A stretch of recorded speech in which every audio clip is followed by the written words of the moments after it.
तेरे घर भाभी जी नित द्वादशी। भगवान ने मन में संकल्प मात्र लिया। जब संदेशा सुना इनका, ये कह रहे हैं कि भगवान वैसे तो एक महीने में 2 एकादशी होती है, अर्थात एक महीने में 2 दिन लोग व्रत रहते हैं, लेकिन हमारे यहाँ तो रोज ही एकादशी होती है, अर्थात हम पूरे महीने के महीने भूखे ही पानी पी के ही काम चलाते हैं। तो भगवान ने कहा होनी थी सो हो गई, अब ना ऐसी होए, भाभी तेरे भाग में नित्य द्वादशी होए। अर्थात आपका घर फलेगा फूलेगा। और मात्र संकल्प से विश्वकर्मा जी वहां पर आए और महल बना करके और बढ़िया धन संपन्न करके चले गए। सुदामा जी ने जब ऐसा देखा चित्र कि ये दशा कर दी भगवान ने, हमको तो कुछ नहीं दिया लेकिन मेरा बिना कहे ही सब कुछ काम कर दिया है, तो मानो गा उठे। पत्तेवार के बिना ही मेरी नाव चल रही है, हैरान है जमाना, मंजिल भी मिल रही है, करता नहीं मैं कुछ भी, सब आप हो रहा है, करता नहीं मैं कुछ भी, सब आप हो रहा है, मेरा आपकी कृपा से सब काम हो रहा है, मेरा आपकी कृपा से सब काम हो रहा है। करते हो तुम कन्हैया, करते हो तुम कन्हैया, मेरा नाम हो रहा है, मेरा आपकी कृपा से सब काम हो रहा है, मेरा आपकी कृपा से सब काम हो रहा है।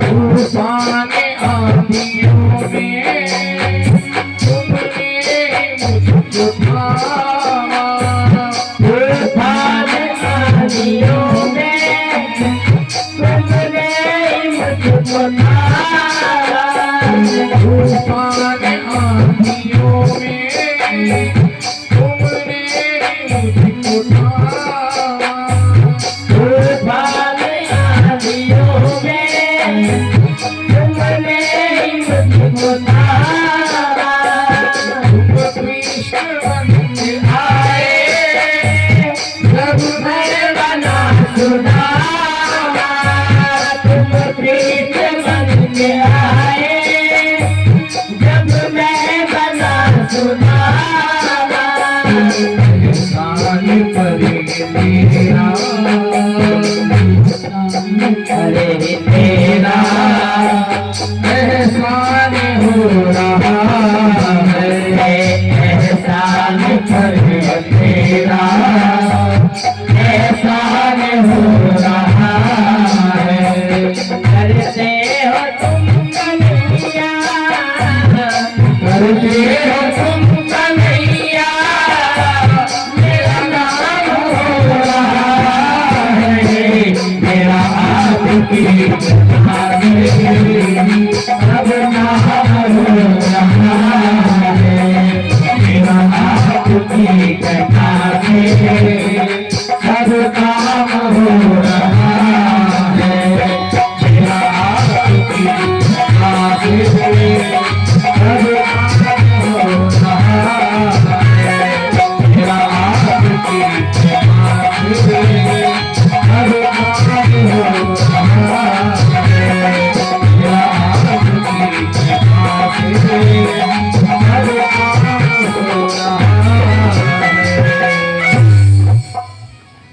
सुदामा जी अंदर प्रवेश किए। जब ये भव्यता देखी, सुदामा जी को बहुत अफसोस हुआ। कहा भगवान इतनी भव्यता नहीं चाहिए थी, क्योंकि ज्यादा भव्यता मिलने पर व्यक्ति भगवान से दूर हो जाता है। बहुत ज्यादा भव्यता भगवान दे देंगे तो उनको उनकी पूजन अर्चन दर्शन का समय ही आपको नहीं मिलेगा। जितनी ज्यादा गाड़ियां आ जाएंगी तो जो सुबह भगवान के भजन में समय जाता था, आप गाड़ियों के टायर पूछने में जाएगा। जब बहुत बड़ा अगर घर हो जाएगा तो जो सुबह आरती पूजा करते हैं वो घर की झाड़ू लगाने में निकल जाएगा। इसीलिए संत लोग जो है ज्यादा भव्यता के चक्कर नहीं पड़ते हैं, क्योंकि उन्हें पता है कि पता नहीं कब बुलावा आ जाए, कब बुलावा आ जाए, भाई सब फुटकरी संभाल के भागना पड़ जाए तो फैलाने से फायदा क्या है। भाई साथ में जाना नहीं है, जो साथ में जाना है उसको कमाते हैं साधु संत, क्योंकि भौतिक वस्तुएं साथ में जाती नहीं। अगर जाती होती तो बांध के दे दे, सब दे देते कि भाई ले जाओ, तुमने कमाया है, रह तो ही जाएगा सब कुछ, और कब बुलावा आ जाएगा किसी को पता भी नहीं है। तो जो अनिश्चित चीज है उसको उसके लिए संग्रह करना व्यर्थ ही रहता है। संग्रह उतना करना चाहिए जितना उचित है, क्योंकि शरीर का कोई भरोसा नहीं कब छोड़ना पड़ जाए। सुदामा जी ने कहा सुनो, तुमने भव्यता मांगी थी, ये तुम्हारी भव्यता तुम्ही को मुबारक, हम चल रहे हैं। कहाँ जा रहे हैं? कहा अब हमारा यहाँ सोने के महल में हमारा मन नहीं लगेगा, हम छोड़ करके जा रहे हैं। तुम अपना जो भव्यता है इसका भोग करो, हम तो अपने कनुआ की याद में कहीं जंगल में बैठेंगे जाकर के। सुदामा जी बाहर निकले, जाने लगे, इतने में स्वयं साक्षात भगवान कृष्ण वहीं पर प्रकट हो गए। सुदामा जी का हाथ पकड़ लिया, कहा तुम छोड़कर कहे जा रहे हो? कहा लल्ला इसमें रहकर क्या करेंगे, क्योंकि यहाँ रहने का मतलब है ऐसा आराम, हमको तो तब करना है, हमको तो पूजन करना है। कहा अच्छा अगर मैं तुम्हारे साथ रहूं तो कहा तो खुशी खुशी रह लेंगे। तो भगवान ने जो संत जन बताते हो बातें बताने, भगवान ने अपना एक रूप बनाया और सदैव के लिए सुदामा जी के साथ उनके गृह में विराजमान हो गए। ऐसे भक्त वत्सल श्री कृष्ण भगवान की जय हो।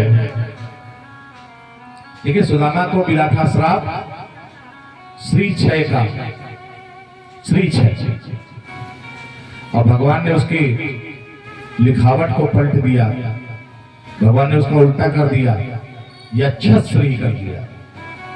श्री क्षय का मतलब होता है लक्ष्मी की हानि, क्षय माने हानि, और भगवान ने क्या कर दिया? यक्षश्री, यक्ष है कुबेर जी, और भगवान ने सुदामा जी को क्या कर दिया? कुबेर जी का वरदान दे दिया कि कुबेर की संपदा तुमको प्राप्त हो जाए। यक्ष का उल्टा कर दिया ना, यक्षश्री, यक्ष की संपदा तुमको मिल जाए। इतना धनवान भगवान ने सुदामा को बना दिया। भगवान कृपा निधान है, करुणा निधान है। जब कृपा करते हैं तो आप ये अंदाजा ही नहीं लगा पाएंगे कि कितनी कृपा हो गई। कब व्यक्ति को अर्श से फर्श पर और फर्श से अर्श पर पहुंचा दें, ये प्रभु के ही हाथ में है। ऐसा सुदामा चरित्र तो बहुत लंबा है, लेकिन अभी कुछ चरित्र बाकी है, इसलिए हमने सोचा थोड़ा जल्दी इसको निपटा दें, आगे बढ़े, क्योंकि कथाएं बहुत अभी हैं। इसमें इसके बाद में जो इनका मिलन हुआ है 100 वर्षों के बाद, भगवान ने कुरुक्षेत्र में सूर्य ग्रहण पर एक भव्य यज्ञ का आयोजन करवाया। कुरुक्षेत्र समझ रहे हैं, जिसको पुष्कर बोलते हैं। पुष्कर में ब्रह्मा जी का धाम मंदिर है, वहां पर सूर्य ग्रहण में स्नान करने का बहुत बड़ा फल बताया गया है। तो सूर्य ग्रहण में भगवान ने यज्ञ कराया, और जितने भगवान के सगे संबंधी थे और स्पेशल रूप से ब्रजवासियों को बुलाया, क्योंकि ब्रजवासियों से मिलने की बहुत इच्छा थी भगवान की। सारे ब्रजवासी वहां पर आए। अब सूर्य ग्रहण के समय भगवान का राज्याभिषेक हो रहा था, भगवान का पूजन चल रहा था, वंदन चल रहा था। माता यशोदा बहुत बूढ़ी हो चुकी हैं, नंद जी भी बहुत बूढ़े हो चुके हैं, बेचारे लाठी देखते देखते वहां पहुंचे। अब पूछ रहे हैं भैया कनुआ का घर कौन सा जरा बताओगे? कौन कनुआ? कहा यहाँ का राजा कौन है? अरे यहाँ के राजा श्री महाराज कृष्णचंद्र शास्त्री जी हैं। कहा शास्त्री नहीं, कृष्णचंद्र जी हैं। तो कहा अच्छा, तो वही कनुआ तो है। तो कहा आप कौन हो? कहा हम नंद और यशोदा हैं। हमारा लल्ला तो नहीं, लेकिन हमने उसको पाला है। मानो इतना कहना हुआ, वो जो द्वारपाल था भगवान के चरणों में, माता पिता के चरणों में तुरंत गिर पड़ा, रोने लगा पैर पकड़ करके, कहा आप वही यशोदा हैं जिन्होंने भगवान को पाला है। माता आप यकीन नहीं करेंगी कि भगवान ऐसा कोई दिन नहीं जिस दिन आप दोनों को याद नहीं करते। और यहाँ तो ये दशा है कि जब भी भगवान का जन्म मनाया जाता है तो कोई नहीं कहता है कि वसुदेव घर आनंद भयो, सभी कहते हैं कि नंद गर्भ आनंद भयो। इस शरीर के पिता तो वसुदेव जी हैं, लेकिन वास्तविकता में पिता आप ही को मानते हैं। उनको हाथ पकड़ कर ले गया, भगवान दौड़ करके आए, देखा कि माता पिता आ रहे हैं, तुरंत चरणों में गिर पड़ जाकर के माता के लिपट गए। माता को दिखाई नहीं पड़ता है। माता यशोदा बहुत से जेवर पहन करके आई है। माता से चिपट गए, रोने लगे, कहा माता बहुत दिनों बाद आप मिली हैं, मुझे अपनी छाती से लगा लो, मैं आपके प्रेम में बेहोल हूँ और मैं तरसा हुआ हूँ आपके प्रेम में। माता यशोदा भी बहुत अपने पुत्र को पाके असुरधार बहने लगी, कहा बेटा मुझे दिखता नहीं है, क्योंकि इतना रोई है ना विलाप में, बहुत रोई है, तो नेत्रों की ज्योति फीकी पड़ गई है। कहा बेटा विवाह किए तूने? नहीं किए। कहा विवाह मैंने किए। तो कहा मैं तेरी बहू के काजे बहू से गहने लाई हूँ। तो भगवान ने सोचा अगर इनको हम असलियत बता देंगे कितने विवाह हुए तो इतने गहने पहनकर भी नहीं आएंगे। रुक्मणी जी को बुलाया, कहा हाँ ये आपकी बहू है। कहा बहुत सुंदर लग रही है देखने में, स्पष्ट रूप से तो नहीं देख पा रही, लेकिन जितनी दिख रही उतनी बहुत सुंदर लग रही है। अपना गहना दे दिया और जितनी 8 जो मुख्य इनकी रानियां थी सबको दिलवा दिया, कहा ये आपकी बहुएं हैं। यशोदा जी को और नंद जी को विश्राम गृह में भेज दिया। और फिर पूछ रहे हैं द्वारपाल से, ये बताओ कोई और भी आया है क्या ब्रज से? अब ये पूछना चाहते हैं कि क्या राधा जी भी आई हैं क्या? तो द्वारपाल ने कहा हाँ कुछ सखियां आई हैं, उनके संग एक बहुत ही सुंदर युवती आई हुई है, वो बाहर जो क्षेत्र है औरतों के रुकने का वहां पर रुकी हुई है। भगवान समझ गए कि राधा जी हैं। भगवान ने कहा रुक्मणी जी से, कहा सुनो हम अभी थोड़ी देर में आते हैं। तो कहा कहाँ आगे जा रहे हैं? हाँ अभी आ जाएंगे थोड़ी देर में, अभी बस आ ही रही। भगवान गए, किशोरी जी बैठी हुई हैं, ललिता विशाखा इत्यादि सखियां जो है उनके आसपास खड़ी हुई हैं। भगवान पहुंचे, किशोरी जी ने अपनी आंखें उठा करके नहीं देखा, भगवान की खुशामद करने लगे, चरण दबाने लगे, कहा श्यामा जी मुझे माफ कर दो, मुझे क्षमा कर दो, मैं आपका अपराधी हूँ। तभी किशोरी जी कुछ नहीं बोली। किशोरी जी ने कहा कि मैंने सुना है तुम ब्रह्म हो, ईश्वर हो, क्या मैं कुछ मांग लूं? कहा हाँ मांग लो। कहा जब से तुम गए हो से आप सौगंध देकर गए थे कि कभी आंखों से आंसू ना गिराना, तब से मैं अभी तक रोई नहीं हूँ। आज मुझे वो वचन से मुक्त कर दो, मैं रोना चाहती हूँ, न रोई हूँ न सोई हूँ। भगवान ने वचन से मुक्त किया। राधा जी भगवान के हृदय से लगकर बहुत रोई, बहुत रोई। सखियों ने कहा कि अच्छा बस करो, मिलन का महोत्सव है, रोना धोना बंद करो। कहा ले आ रे जरा श्रृंगार का सामान, आज कन्हैया को फिर से राधा बनाते हैं। सबने कन्हैया का मुकुट मुकुट उतार करके खूब अच्छे से बाल खींचे, बढ़िया सुंदर श्रृंगार किया, राधा जी का श्रृंगार किया, दोनों को पास में बैठाला। और इसमें कुछ गीत भगवान ने सुनाया राधा जी को, कुछ राधा जी ने भगवान को सुनाए हैं। इसी को युगल गीत कहा जाता है भागवत में, लगभग 16 है शायद। तो वो एक दूसरे को सुनाए हैं। उसके बाद जब खूब मिल लिए तो राधा जी ने कहा सुनो बहुत साल हो गए हम सोए नहीं हैं। भगवान ने कहा तो फिर तुम आराम करो, हम जा रहे हैं। भगवान का दुपट्टा ले लिया और सो गया। अब भगवान जब पहुंचे पत्नियों के पास, अपने पत्नियां खड़ी थी दरवाजे पर, देखा तो बड़ा मेकअप करना लगा हुआ है। कहा कहाँ गए थे? कहा कहीं नहीं। कहा पुरानी सखियों से मिलने गए थे क्या? कहा हाँ। मेकअप बहुत कर रहा किया है। रुक्मणी जी ने कहा चलो ऐसा करते हैं हम लोग भी मिलाएं चल के, देखें तो जिसपे लट्टू घूमते हैं वो है क्या, उसके दर्शन हमको भी करने चाहिए। रुक्मणी जी से कहा आप मत जाओ। कहा क्यों, हमसे भी सुंदर है क्या? कहा नहीं, ये बात नहीं है, सुंदरता की कोई बात ही नहीं है, लेकिन आप ना जाओ। तो बोल अच्छा, औरतों की आदत होती जो चीज बना कर दो फिर जरूर करेंगे। तो रुक्मणी जी का आप तो जरूर जाएंगे। रुक्मणी जी ने 8 को लिया और कहा चलो, कहा सब लोग चलो। भाई वहां पर पहुंचे, दरवाजे पर ललिता जी खड़ी थी। ललिता जी को देख कर ही मंत्र मुग्ध हो गई, कहा बहुत सुंदर है, बहुत सुंदर है। तुरंत पैर पखारने लगी, कहा अरे अरे महारानी आप ये क्या कर रही, मोहे काहे पाप पे डाल रही हो? कहा हुआ? कहा मैं तो सखी हूँ। कहा आप श्री नहीं है, श्री जी नहीं? कहा नहीं, हम नहीं, वो अंदर है। कहा लेकिन सोई हुई है, अभी आप उनके दर्शन नहीं कर सकते। कहा तो नेक दर्शन करा। रुक्मणी जी ने ज्यों ही देखा, थोड़े थोड़े राधा जी के केवल चरण दिख रहे थे। चरण देख के ही मंत्रमुग्ध हो गई, वहीं पर बैठ गए। जिसने देखा मंत्रमुग्ध हो गया।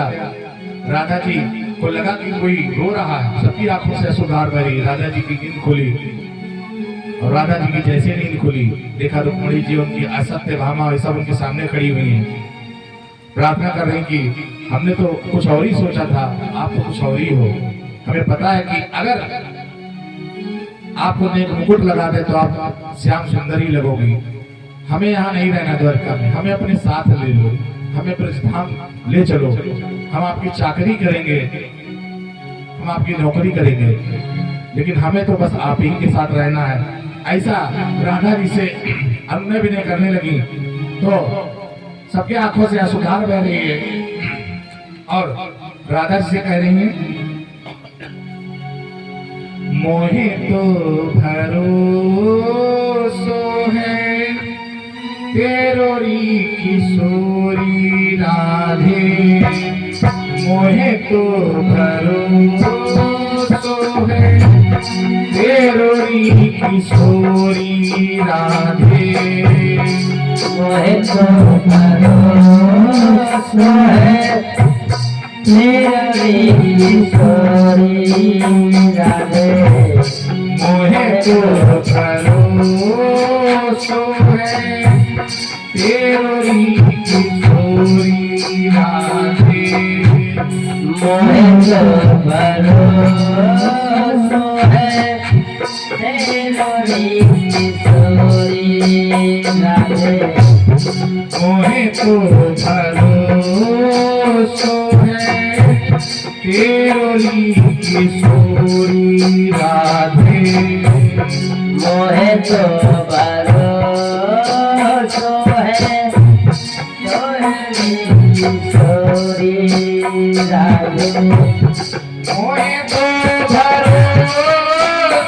है तेरोरी किशोरी राधे, मोहे तो भरोसो है तेरोरी किशोरी राधे, मोहे तो भरोसो है तेरोरी किशोरी राधे, मोहे तो भरोसो है तेरोरी किशोरी राधे।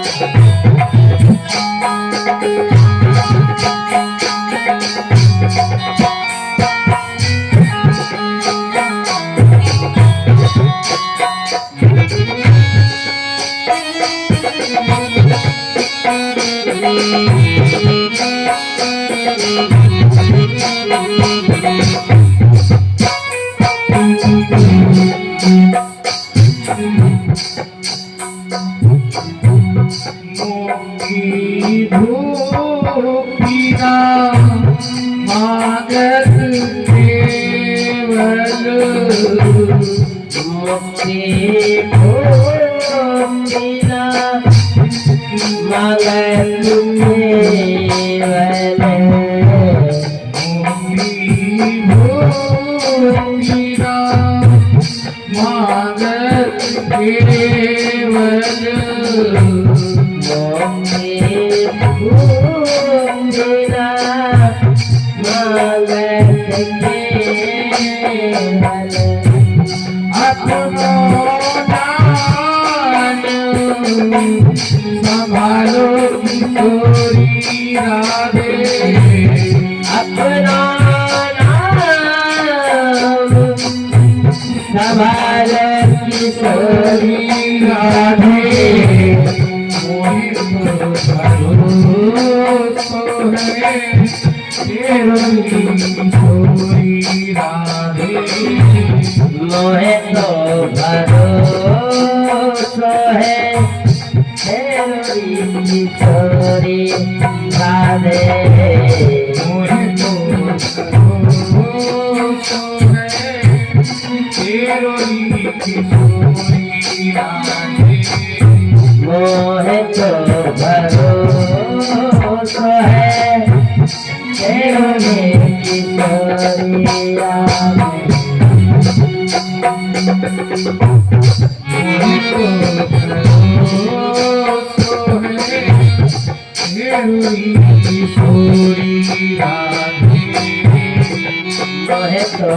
भरोसा है तेरी किशोरी राधे मोहे तो भरोसा है तेरी किशोरी राधे मोहे तो भरोसा है तेरी किशोरी राधे।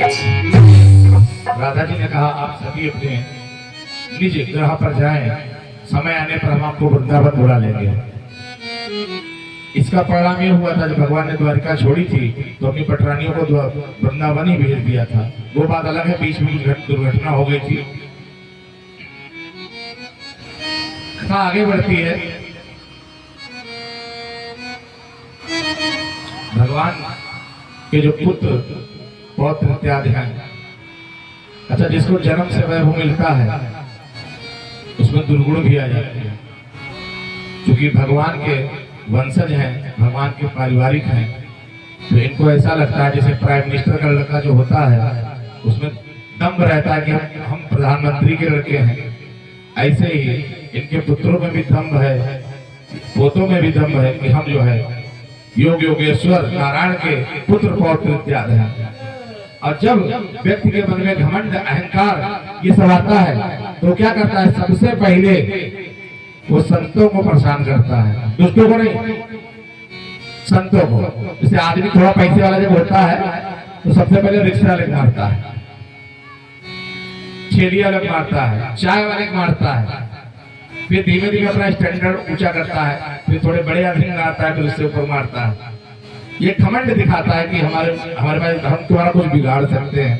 तो इसी प्रकार से एक दिन दुर्वासा इत्यादि सब ऋषिगण प्रभास क्षेत्र में अपना बैठे धूनी चौमास मना रहे थे। इनके जो जामवंती का पुत्र है शाम महाराज लोग बैठे हुए, थोड़ा इनसे मिलो, चल के मजा लो। अच्छा जो पुजारी बेचारे जो होते हैं, जो साधु सन्यासी होते हैं, वो जहाँ बैठे हो तो वहाँ दुष्ट लोग बहुत जल्दी पहुंचते हैं, कहते चलो मजा ले चल के। और मजा लेंगे क्या? और महाराज सुनाओ का हाल चाल है, खाए पिए मिलते कि खाली बाहर दिन काट ही रहे हो, कोई दक्षिणा मिल रही है? और बेचारे साधु सन्यासी को क्या जवाब देंगे? वो तो ईश्वर आश्रित है। लेकिन समस्या यह है कि साधु सन्यासी अगर नाराज हो जाए तो तुम्हारा बिगड़ बहुत कुछ जाएगा। अब माताएं जानते हो क्या करती है? माताएं बाहर बैठी होती है, बेचारे कोई पंडित जी जो बाहर से निकल पड़े, महाराज एकादशी का दिन है, अमावस्या चंद्र ग्रहण कब पड़ी है, और ना उनको एकादशी से मतलब है कि उनके खानदान को एकादशी रहता नहीं है। अमावस्या को तो चुटकी चावल या दाल दान नहीं करते हैं।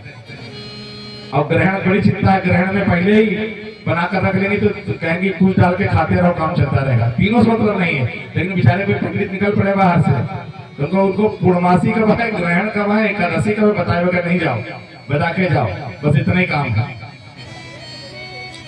तो इनके जो वंशज थे, जो शाम था, उसने कहा बैठे हुए साधु महात्मा से मजा लिया जाए। अच्छा, साधु महात्माओं से मजा लोगे तो अपनी खराबी कराओगे, क्योंकि वो तो विरक्त है। आशीर्वाद देंगे तो ठीक है, गुस्सा हो गया तो श्राप भी मिल सकता है ना, समस्या है। पेट में कपड़ा बांधा, कपड़े की पोटली और चुदरी उड़ा करके पहुंच गए। दो लड़के पकड़ कर कहा, महाराज इसमें क्या है, देखो इसका पेट बड़ा फूला फूला लग रहा है, क्या है। साधु संत कुछ नहीं बोले, घुमा घुमा करके पूछ रहे हैं, सबसे पूछ रहे हैं, महाराज देखो इसे क्या होगा, क्या होगा। अब दुर्वासा ऋषि भी उसमें थे। अब दुर्वासा ऋषि तो क्रोध से ही, मतलब स्वभाव इनका क्रोध का है। जब दुर्वासा के पास पहुंचे तो दुर्वासा ने कहा, इसमें जानते हो क्या है, आप बता रहे तुमको, इसमें यदुवंश का नाश छिपा है। इसमें यदुवंश का नाश है। बच्चे घबराए, कहा ये तो यार क्रोधी है, ये श्राप दे दिया है। निकाल कर देखा तो उसमें लोहे का पेंट निकला बड़ा सा। कहा इसका क्या करें, घर ले चलेंगे तो बड़ा दिक्कत हो जाएगी। उसको कूट पीट कर तोड़ फोड़ करके समुद्र में फेंक दिया। उससे घास जमाई एरिका नाम की। एक दिन नशे में दूध सभी थे, बड़ा लड़ाई झगड़े किए आपस में, सबको काट छाट डाला। देखिए कथा तो बहुत लंबी है बीच की, लेकिन चूंकि समय भी बहुत कम रह गया है तो काट छाट डाला। भगवान ने अपना ही वंश नष्ट करवा दिया, क्योंकि भगवान को पता था कि परित्राणाय साधूनाम विनाशाय च दुष्कृताम आए हैं, तो हमारे ही घर में दुष्ट पैदा हो गए। तो जब हम दुष्टों को, पूरी पृथ्वी के दुष्टों को हमने साफ कर दिया है, और घर के दुष्टों को कौन साफ करेगा। तो भगवान ने ये लीला रची। उसमें कुछ ही बचे थे, उद्धव इत्यादि बचे थे, बहुत कम लोग, मुश्किल से गिनती के 50-60 करोड़ में से सिर्फ गिनती के 40-50 लोग बचे थे। भगवान ने उद्धव मिलने आए, उद्धव से कहा, उद्धव तुम ऐसा करना, यहाँ पर हम अब जो है इस संसार से विदाई ले रहे हैं। तो उद्धव ने पैर पकड़ लिया, कहा महाराज हमको भी साथ ले चलिए, हम यहाँ क्या करेंगे, आपके बगैर क्या करेंगे। कहा नहीं, तुम बद्रीनाथ चले जाओ, तुम बद्रीनाथ में जाके हमारा जो तपस्या का स्वरूप है वहां पर जाओ। तो कहा भगवान मेरे लिए कोई संदेश। तो संदेश ये वही संदेश भगवान के लिए दिया था जो विदुर जी से कहा था कि जाओ मैत्रेय मुनि से कह देना। यही संदेश विदुर जी लेकर गए थे, जो भागवत के प्रथम दिन में हमने आपको सुनाया था। कि वही संदेश उद्धव जी विदुर जी के पास लेकर के जाते हैं, वो फिर मैत्रेय मुनि के पास जाते हैं। दिव्य ज्ञान का संदेश था। इतना कह करके भगवान गए। और अच्छा, बीच में इन्होंने पूछा था कि भगवान हम रहेंगे कैसे।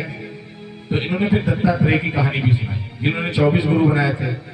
कहा कि व्यक्ति को, मतलब हम एक दो की कहानी बताए थे, 24 गुरु की तो बहुत लंबी हो जाएगी।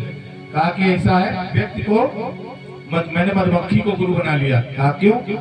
कहा कि मधुमक्खी से मैंने ये सीखा कि मधुमक्खी जिंदगी भर पैसा, जैसा लोग पैसा जोड़ते हैं ऐसे बेचारी सहज जोड़ती है। और उसका परिणाम क्या होता है, एक कोई आता है आग लेकर के और आग लगा करके पूरा छत्ता उखाड़ के ले जाता है, उसकी मेहनत सब ले जाती है। तो कहा महाराज इसे सीखा क्या। ऐसे सीखा कि जितना आवश्यक हो उतना संचय करो, उन्हें जोड़ते जोड़ते प्राण त्याग दोगे और उसका इस्तेमाल कोई दूसरा ही करेगा। इसलिए व्यक्ति को उतना ही संचय करना चाहिए जितना उसकी आवश्यकता है। कहा मैंने कन्या से भी बहुत कुछ सीखा, जिसकी शादी की दिखाई हो रही थी। कहा क्या हुआ। कहा कन्या के ससुर आए। कहा बेटा चावल बना दो। घर में चावल नहीं थे, बेचारी धान लेकर के आई और उसके ससुर ने उसको चूड़ियां पहना दी। चूड़ियां खनकने लगी। उसने पहले आधी चूड़ियां उतारी, फिर 2 चूड़ियां पहनी, फिर भी खनकी तो एक ही पहनी। कहा इससे क्या सीखा। कहा इससे मैंने सीखा कि भजन सदैव एकांत में करना चाहिए, साधु को सदैव अकेले रहना चाहिए। दो लोगों का सफर होता है, 4 लोगों की बैठक होती है और बहुत लोगों का युद्ध होता है। तो अगर 2 साधु भी एक साथ में रहेंगे तो विचार में विभिन्नता आएगी, तो आपस में लड़ सकते हैं। इसलिए साधु को सदैव चलते रहना चाहिए, कहीं रुकना नहीं चाहिए और अकेले रहना चाहिए। तो कहा ये इस प्रकार से बताया कि इतने सभी 24 के बारे में कुछ ना कुछ बताया। भगवान ने कहा अब मैं जा रहा हूँ और तुम मेरी जितनी रानियां हैं अर्जुन से कह देना इनको ले जाए और वृंदावन छोड़ दे। भगवान गए, ओढ़ करके पीताम्बर लेट गए, जा करके एक बहिए ने बाढ़ चलाया कि पैर में लग गया बाण। आया, अहिल्या ने देखा कि अरे तो भगवान है, माफी मांगने लगा। कहा माफी नहीं, माफी मांगने का आवश्यकता नहीं है, ये वही बाण है जो मैंने राम अवतार में तुम्हारे मारा था। तुम पिछले अवतार में बाली थे और मैंने तुम्हारे बाण मारा था, ये कर्म का फल लौट कर मिलता है, तो इसीलिए मैंने तुम छुप करके तुमको मारा था, इसलिए आज तुमने भी छुप करके मुझे मार दिया, इसके लिए तुम पश्चाताप ना करो। तो कहा महाराज मैं करूं क्या? तो कहा मैं तुमको अपने धाम भेज रहा हूँ, उसकी मुक्ति कर दी और स्वयं भी एक दिव्य प्रकाश के रूप में भगवान प्रकाशित हुए और भागवत रूपी महापुराण में प्रतिष्ठित हो गए। चतुर्थ श्लोक की भागवत के रूप में जो भगवान सर्वत्र व्याप्त है वो इस भागवत में विराजमान हो गए, इसलिए भागवत को स्वयं कृष्ण का ही रूप माना जाता है। भागवत में अनंत लीलाएं हैं, हरि कथा है, हरि कथा अनंत का, लेकिन समय के अनुसार जितना पर्याप्त था, लेकिन हमने प्रयास पूरा किया कि भागवत की कोई भी कथा ना छूटे। छोटे छोटे उपाख्यानों को अगर छोड़ दें आप, जो बहुत आवश्यक हमें नहीं लगे, जैसे कि राजा नंद की कथा थी, हमने कहा उसमें टाइम बहुत चला जाएगा। भगवान भागवत रूप में प्रतिष्ठित हो गए। लेकिन कभी भी लोग भागवत जहाँ कहीं भी सुनाते हैं, अंतिम दिवस ऐसा लगता है कि भगवान वास्तविकता में जो चले गए तो चले ही गए क्या, लेकिन नहीं, भगवान भागवत के रूप में हम सबके हृदय में विराजमान है। वही आगे चलकर जो चतुर्थ श्लोक की भागवत थी, उसी को व्यास जी ने 18,000 मंत्रों में परिवर्तित करके श्रीमद् भागवत महापुराण की रचना की, जो आज जन जन तक जाकर के सबका कल्याण कर रही है। ऐसे कृष्ण कन्हैया लाल की जय। देखिए भागवत तो पूर्ण हो गई, लेकिन भागवत का अंतिम श्लोक बोलना आवश्यक होता है, तो एक बार उसका अंतिम श्लोक हम लोग बोल देते हैं। अगर चाहे तो आप भी साथ में दोहरा सकते हैं अंतिम श्लोक भागवत का, क्योंकि अंतिम श्लोक बोले बगैर भागवत पूरी नहीं मानी जाती है। इसलिए चाहे तो आप भी पुण्य के भागी बने, साथ में बोल दे, तो ना जबरदस्ती तो अभी तक किसी ने नहीं किया, क्या करेंगे।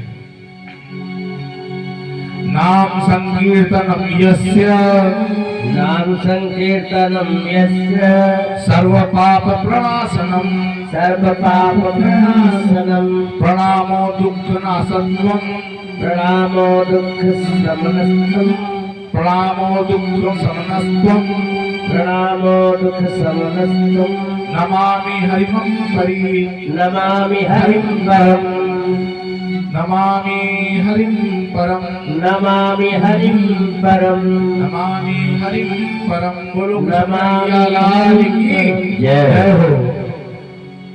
देखिए कुछ बच्चे जो हैं कहते गुरुजी देखो भगवान जब चले जाते भागवत से हैं, भागवत पुराण में बड़ा दुख होता है, तो दुखी दुखी विदा ना किया करो, खुशी खुशी बता दिया करो। तो कोई प्रसंग ऐसा सुना दिया करो कि जाने वाले भी खुश हो और आप भी खुश हो, क्योंकि आप भी बड़ा दुखी हो जाते हो।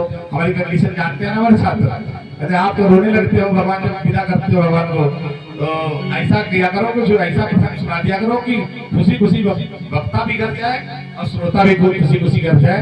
तो उसके लिए फिर बच्चों ने फूल की होली का की व्यवस्था की है, तो थोड़ा सा प्रसंग हम आपको सुनाए दे रहे हैं।